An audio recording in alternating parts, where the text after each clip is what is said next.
Assalamualaikum warahmatullahi wabarakatuh. Saya insya Allah siang ini mau antar anak saya ke Jakarta, kemudian saya langsung balik lagi ke Solo. Ya, dengan pesawat yang berbeda, tapi jamnya sama, lewat Semarang. Wallahu a'lam, mudah-mudahan bisa. Ya, karena saya malam sudah harus ada di Solo, sore nanti terbang dari Semarang insya Allah. Kemudian masih punya tugas nyari 3,9 M. Ya, besok kami harus bayarkan 5 M, alhamdulillah sudah terkumpul sekitar 1,1, berarti hanya kurang 3,9. Nah, 3,9 M dalam waktu 24 jam. Ya. Gimana caranya? Jangan nanya sama saya caranya gimana, karena cara itu bukan urusan saya. Ya, cara nyampenya itu bukan urusan saya, itu urusannya Allah Subhanahu wa ta'ala. Tapi bagaimana caranya agar Allah ngirim ke kita? Bagaimana caranya agar Allah ngirim ke kita? Itu sudah diajarkan dengan jelas oleh Allah Subhanahu wa ta'ala. Yang dibutuhkan adalah keyakinan. Yang dibutuhkan adalah keyakinan. Yakin. Apa itu yakin? Atau bahasa Indonesia keyakinan, bahasa Arabnya al-yaqin. Ya, al-yaqin itu artinya keyakinan. Kepercayaan. Dalam sebuah hadis Nabi Muhammad SAW menyatakan al-yaqinu al-imanu kulluh atau kama qala sallallahu alaihi wasallam. Al-yaqinu al-imanu kulluh atau kama qala sallallahu alaihi wasallam. Keyakinan adalah totalitas keimanan. Totalitas keimanan. Artinya iman tanpa ragu. Ya, iman tanpa ragu. Iman kepada Allah, iman kepada malaikat-malaikatnya Allah. Ya, iman kepada hari akhir, iman kepada Al-Quran. Iman, semuanya diimanin. Iman itu tentang alam kubur. Kalau kita percaya total bahwasanya malaikatnya Allah itu ada, kalau kita percaya total bahwasanya Al-Quran itu benar wahyunya Allah Subhanahu wa ta'ala, maka kita enggak akan ragu tentang apapun yang diajarkan oleh Allah di dalam Al-Quran. Kita enggak akan ragu kemampuan para malaikat yang diberi oleh Allah Ta'ala kemampuan. Apalagi terhadap Allahnya langsung, ya kita enggak akan pernah ragu bahwasanya Allah itu maha dan maha. Salah satu yang termaktub di dalam Al-Quran adalah wahyunya Allah, wa may yattaqillaha yaj'al lahu makhrajan wa yarzuqhu min haitsu la yahtasib. Barang siapa yang bertakwa kepada Allah, yaj'al lahu, dengan fi'il mudhari' yaj'al lahu, maka. Jadi ada kata barang siapa. Barang siapa berarti ini ada syaratnya ya. Barang siapa bertakwa. Wa may yattaqillaha. Ini namanya syaratnya. Ada syaratnya. Yaj'al lahu, di situ jawabnya. Kalau syaratnya dipenuhi, hasilnya akan didapatkan. Kalau syaratnya dipenuhi, hasilnya akan diperoleh. Tapi syarat dan ketentuan berlaku. Gitu, syarat dan ketentuan berlaku. Apa itu hasilnya? Ada dua paling sedikit. Yaj'al lahu makhraja. Dia dapat makhraj. Dapat solusi. Dapat jalan keluar. Kemudian yang kedua, wa yarzuqhu min haitsu la yahtasib. Sebetulnya kalau seandainya Allah itu berkata dan memberinya rezeki, manusia itu sudah senang. Dikasih solusi dan rezeki. Selesai atau enggak selesai? Selesai. Tapi karena Allah maha mengerti manusia. Manusia model-model seperti saya dan Anda ini kan manusia kakek mikir. Ya, manusia terlampau banyak Mikir, dikasih solusi, kasih rezeki. Butuhnya 3,9 M. Modalnya nggak ada. Udah habis-habisan ya, udah habis-habisan. Solusinya dari mana? Rezekinya gimana? Wah, yang diupayakan itu kalau jual buku dapatnya 100.000. Ya, jual susu dapatnya 85.000. Itu semua modal katut ya, semua modal katut ke bawah. Rezekinya bagaimana? Maka sama Allah ditambahin kalimat biar hati orang-orang seperti kita jadi tenang. Min haitsu la yahtasib. Caranya rezeki itu sampai ke kamu, modelnya bagaimana, kamu nggak akan pernah bisa memperhitungkannya. Kamu nggak akan pernah bisa memperhitungkannya. Artinya apa? Nggak usah kamu pikir, pokoknya ada solusi, ada rezeki, dan rezekinya sifatnya surprise. Ya, sifatnya surprise, nggak bisa dikira-kira, nggak bisa dinyana. Nggak bisa diduga. Nanti Allah yang ngasih itu. Ya Allah yang ngasih. Nah untuk percaya gitu butuh iman. Kalau enggak mesti ngeyel. Ya surprise-nya modelnya gimana? Ya beneran nih nanti ada surprise. Kalau enggak ada gimana? Masya Allah. Ngeri ini kalimat ini.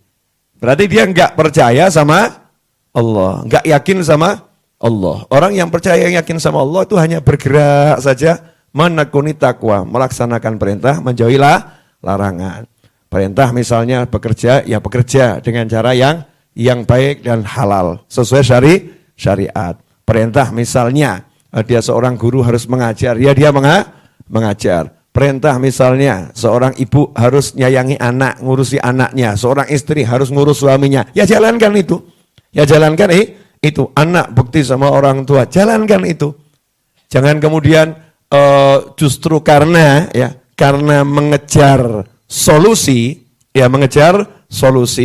bekti sama orang tuanya ditinggalkan. Karena mengejar solusi, ya kewajiban kepada istrinya diabaikan. Karena mengejar solusi, taat pada suaminya disingkirkan.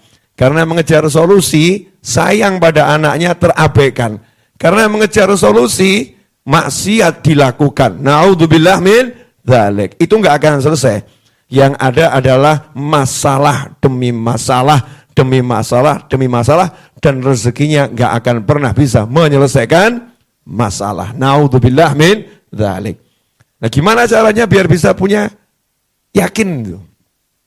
Itu selalu ditanyakan, biar bisa yakin tuh gimana ya? Ya kadang juga aneh ya. Pinjam nih. Tolong kasih dulu, kasih dikit-dikit aja, jangan banyak-banyak. Dikit.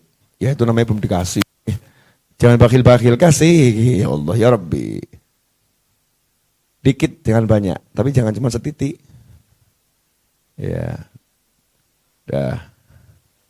Nih, ini ada asap, berarti ada apa di dalamnya? Ada api. Kira-kira arang api ini panas enggak? Siapa mau megang? Hah? Kamu yakin panas? Bara apinya itu, ada nih bara apinya nih. Nih. Ada bara apinya. Yakin panas? Yakin. Mau megang? Enggak. Kenapa enggak mau megang? Karena percaya, yakin itu panas. Coba terangkan sama saya, gimana kamu bisa yakin ini panas? Ada yang pernah bilang, udah pernah mencoba, ini beda loh ini. Siapa tahu ini beda. Yakin kita hanya dengan ilmu dan pengalaman. Betul ya? Ilmu dan pengalaman. Ilmunya api itu panas. Pengalamannya pernah keselomot. Betul ya, pernah keselomot. Sehingga ada bara api yang enggak begitu besar, kita pun enggak mau nyentuh karena yakin itu sama. Karena yakin itu sama. Sama-sama panas. Pertanyaan saya, siapa di antara kita yang belum pernah dapat rezeki tak terduga?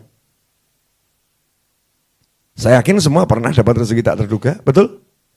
Siapa di antara kita yang belum pernah punya pengalaman dapat solusi tiba-tiba? Saya yakin semua pernah dapat solusi tiba-tiba. Nah, kenapa yakinnya itu nggak bisa dipakai untuk hal lain? Sementara urusan api dari kecil seumur hidup dipakai. Kok domblong semua kenapa nih? Betul ya? Kalau sama api ilmunya satu dipakai sama lamanya, benar? Tapi kalau sama urusan rezeki tak terduga tadi, kok kemudian begitu angkanya besar, yakinnya berubah. Ya kalau cuma 200.000 sih ya yakin Beb. Tapi kalau 3,9 M ya rada mikir. Bener? Betul ya? Ya, bedanya apa terus tadi?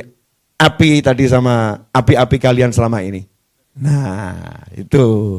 Masalahnya ilmu tentang api tadi kamu melihatnya nyata. Melihatnya nyata, kamu suruh yakin sama bara api, percaya.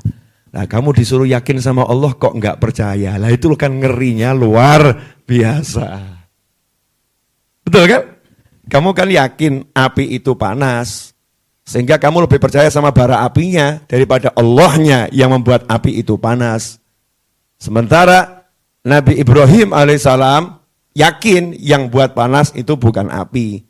Yang buat panas itu Allah subhanahu wa ta'ala. Itu keyakinan Nabi Ibrahim alaihissalam. Api kalau diizinkan panas jadinya panas. Diizinkan dingin jadinya dingin. Itu keyakinan mukmin. Maka dalam tauhid ahlu sunnah wal jamaah kita cuman boleh meyakini api itu bisa membakar kalau diizinkan Allah untuk membakar. Api itu bisa melukai kalau diizinkan Allah melukai. Makanan itu bisa mengenyangkan kalau diizinkan Allah untuk mengenyangkan. Makanan tidak bisa menciptakan rasa kenyang. Enggak ada makhluk yang bisa menjadikan kita kenyang kecuali dengan izin Allah subhanahu wa ta'ala. Makanya Nabi Ibrahim alaihissalam masuk ke dalam bara api yang luar biasa. Jalan nyantai-nyantai saja. Ya narukuni bardan wa salaman ala Ibrahim. Allah bilang sama apinya, menyala, membakarlah kepada yang lain. Khusus buat Ibrahim, kamu dingin dan menyelamatkan. Nyantai Nabi Ibrahim dengan yakinnya pada Allah subhanahu wa ta'ala. Kobaran api yang luar biasa tak menggoyahkan hatinya. Bisa dipahami? Udah nggak paham juga nggak apa-apa. Belum paham juga nggak apa-apa. Jangan dipaksakan paham. Nanti ada waktunya kita paham. Yang penting belajar. Jadi belajar itu pahamnya nggak harus sekarang. Ya belajar itu proses. Pahamnya nggak harus sekarang. Kadang-kadang Allah paham sama kita 10 tahun lagi. Terus kita kaget, ya Allah. Oh ternyata. Seperti itu maksudnya. Tapi kita udah belajar. Nah kalau nggak belajar kan nggak akan pernah punya kesempatan untuk paham. Nggak punya kesempatan untuk mengerti. Maka jangan sedih kalau saat ini kita belum mampu memahami, belum mampu mencerna, nggak apa-apa. Namanya juga manusia, ada prosesnya. Seperti seorang ibu ngomong sama anaknya, ini mama, sebut mama, papa. Ada enggak yang model begitu? Ada. Apa ibunya kemudian marah? Enggak, oh enggak apa-apa. Kamu baru ngerti papa. Mama saya yakin kamu akan paham pada saatnya. Maka ibunya dengan tekun mengatakan, mama, papa. Suatu hari bilang, mama. Senangnya luar biasa. Ya guru sama murid ya begitu. Murid belajar, so nyebut mama, keluarnya papa. Ya enggak jadi masalah. Husnudzonnya ibu membuat anak itu bisa mengucapkan mama. Nah, kita sama Allah Ta'ala, tugas kita ini jalan saja, takwanya dijalankan. Makanya, sholawat munjiah, jalankan, ya. Kajian, jalankan. Sholat 5 waktu berjamaah, jalankan. Zikir-zikir, jalankan. Tugas menyenangkan, bantu orang, jalankan. Upaya kerjanya, jalankan. Kerja nyata, sifat dalam arti bisnisnya ya, jalankan. Semua dijalankan, Allah lihat, senang Allahnya. Hambaku ini percaya sama aku. Dia hanya menikmati perjalanan dengan penuh kesenangan. Hasilnya jalannya sambil senang, ya nanti Allah akan bereskan. Kapan itu? Jangan nanya lagi. Lawang judulnya Allah yang akan bereskan. Seperti kopi, minta dari tadi, munculnya baru. Tapi muncul kan? Muncul gitu. Bukan munculnya tadi, munculnya sekarang mintanya dari tadi, buatnya juga udah dari tadi, munculnya sekarang, tetap tersolusikan dan selalu saya dapatnya belakangan. Loh, sama bingung kan? Iya, selalu dapatnya belakangan. Ini kalau nggak disindir nggak dapat duluan saudara-saudara. Maka kamu harus lantang dalam berdoa. Harus lantang, yang pede minta sama Allah Subhanahu wa ta'ala, yang pede. Jelas semuanya ya? Jadi yakin. Nah, gimana caranya punya yakin tadi? Biar yakinnya utuh, biar yakinnya kuat, biar yakinnya itu enggak terkikis, biar yakinnya semakin mantap. Jangan kumpul sama orang yang ragu. Jadi kalau ada orang biasa ngomong, nggak mungkin itu, wah nggak bisa itu, nggak masuk akal, nyingkir aja deh. Jangan banyak-banyak duduk sama yang pola pikirnya semacam itu. Akan melemahkan yakin kita. Duduk sama yang yakinnya kuat-kuat. Nah, siapa yang yakinnya kuat-kuat? Para ulama, para aulia, para sulaha, para ambiya. Gimana cara duduknya dengan para nabi? Gampang. Baca Al-Quran, kisah-kisah nabi. Ya, kisah-kisah nabi. Nanti yakin kita kuat. Bagaimana Nabi Musa alaihissalam ngadepi laut yang luar biasa, ngadepi Fir'aun yang luar biasa, ngadepi bala tentara Fir'aun yang luar biasa, ngadepi umatnya yang protes di tepi laut. Nabi Musa cuma nyantai. Ditanya ada solusi enggak? Nanti Allah kasih petunjuk. Ya nanti Allah kasih petunjuk. Dan petunjuknya Allah cukup menyenangkan. Kayu ini tongkatmu pukulkan ke laut. Tongkat pukulkan ke laut. Hasilnya biasanya tongkat pukulkan ke laut, apa hasilnya? Pioh. Ya mak, pioh. Ya gitu suara air aja. Nggak ada apa-apa. Tapi karena Allah yang suruh dan yakin, blek, hasilnya tak terduga. Apa akan diduga hasilnya seperti itu? Enggak. Hasilnya surprise. Hasilnya tak terduga. Perang Badar 313 tanpa senjata yang memadai. Melawan pasukan kafir yang siap membantai dan membunuh. Solusinya apa? Ya berjuang. Hasilnya yang kafir kocar-kacir, banyak yang mati, yang muslim sedikit yang gugur, dan memenangkan pertempuran. Tapi ya usaha. Allah akan kasih solusi. Perang Khandaq, gali parit. Ya, gali parit. Digali benar keliling Madinah, paritnya digali. Walaupun parit digali, itu kalau menurut teori tetap bisa musuh masuk. Hanya mengulur waktu. Tapi tiba-tiba Allah kirimkan bantuan yang namanya angin, sehingga musuh udah masuk parit, kudanya loncat-loncat, akhirnya hatinya galau, berantakan semuanya. Mereka mundur. Ada solusi-solusi dari Allah Subhanahu wa taala untuk para anbiya wal mursalin. Aulia, wali-wali dalam Al-Qur'an, Ashabul Kahfi. Lagi sedih, ya, harus meninggalkan negaranya karena di negaranya enggak ada yang iman, enggak ada yang iman. Tidur di gua, ditidurkan sama Allah 309 tahun. Dah tidur sana 309 tahun. Enggak usah kamu urusin negaramu yang enggak ada imannya itu. Negaramu yang kafir itu enggak usah kamu urusin. Biar aku yang urus, sudah kamu enggak usah ikut campur. Tidur 309 tahun. Dibangunkan sama Allah, bangun sekarang. Sudah jadi muhibbin semuanya satu negara. Satu negara jadi muhibbin aulia. Satu negara jadi pecinta para wali. Ya, kan kisahnya seperti itu. Apa yang dilakukan Ashabul Kahfi? Ikut berjuang, Anda suruh tidur. Ya suruh tidur. Jadi kadang-kadang kamu kalau punya masalah, cukup kamu diam, Allah yang selesaikan. Jadi banyak kisah-kisah dalam Al-Quran, kisah-kisah dalam hadis dari para nabi, para rasul, para wali yang bisa menguatkan yakin kita. Nah, kita lebih suka lihat berita yang menggoyahkan iman. Ya, berita-berita, dengar cerita-cerita yang menggoyahkan iman, yang buat kita nggak percaya, yang buat iman kita luntur. Kalau santri kan nggak begitu. Dari dulu santri diajarin, Pak Yai mengamalkan ini beres, Pak Yai mengamalkan ini beres, Pak Yai amalkan ini beres, baca nariyah beres, baca mujiah beres, baca yasin beres. Sekarang saya udah amalkan yasin 41 kali nggak ada hasilnya. Cerita begini jangan kamu dengarkan, ini ngerusak iman ini. Yang ngerusak iman. Bacanya gimana? Bacanya kamu bagaimana? Kemudian istiqomah atau tidak? Waktu baca percaya atau coba-coba? Nah kalau coba-coba kan ngeri. Saya coba dulu ya yasinnya ya, hasil enggak ya? Ini kan namanya bukan iman ini. Ikuti caranya, syarat dan ketentuan berlaku. Kasih ATM, ya, kasih PIN. Nah kalau PIN-nya dimasukkan angkanya salah, ya akhirnya diblokir. Bukan uang yang keluar, ya. Justru ATM yang nggak bisa dipakai karena syarat dan ketentuannya tidak diikuti. Jadi kita ikuti amalan para wali, amalan orang soleh, santai, jalani, terus nanti Allah akan munculkan solusi tiba-tiba. Tiba-tiba ada begini, tiba-tiba ada begini, tiba-tiba ada begini, tiba-tiba ada begini. Allah yang ngatur itu. Dan subhanallah, ajibnya luar biasa, indahnya luar biasa. Alhamdulillah, sahabatku, 2 pekan lagi ada santri weekend lagi insya Allah. Dan saya harap santri weekend yang kali ini ikut lagi. Ya, yang mau ikut lagi, hari ini juga daftar langsung diterima. Khusus yang ini ya.